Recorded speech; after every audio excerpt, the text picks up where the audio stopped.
আমি আজকে মাছের ঘাটা রান্না করব লেবু পাতা দিয়ে। আপনারা কে কী বলেন কমেন্টে জানাবেন। বাজার থেকে যখন আমরা মাছ আনি, যে মাছটা একটু নরম হয়ে যায়, ওই মাছটা দিয়েই আমরা মাছের ঘাটা তৈরি করি। তো মাছগুলো ভেজে কাঁটাগুলো বেছে নিলাম, আর কড়াইতে তেল দিয়ে পেস্ট দিয়ে দিলাম, তারপর মেথি দিলাম। মেথি দেওয়ার পর পরিমাণ মতো লবণ দিলাম।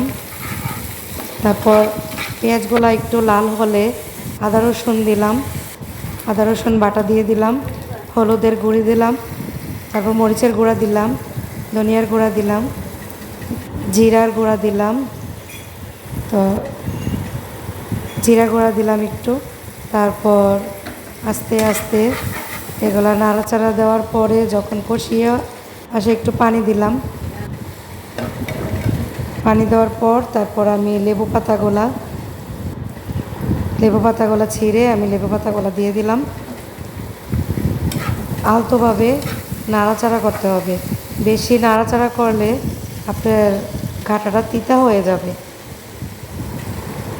তারপর মাছগুলো ঢেলে দিলাম, তারপর আস্তে আস্তে কষিয়ে নিলাম।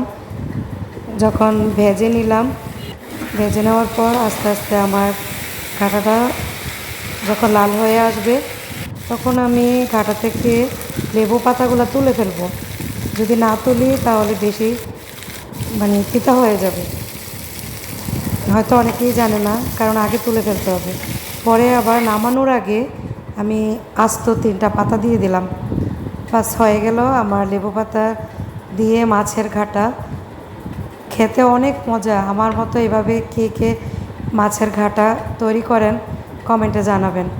অনেক মজা। যারা এখনও খাননি তারা এটা বানিয়ে খাবেন।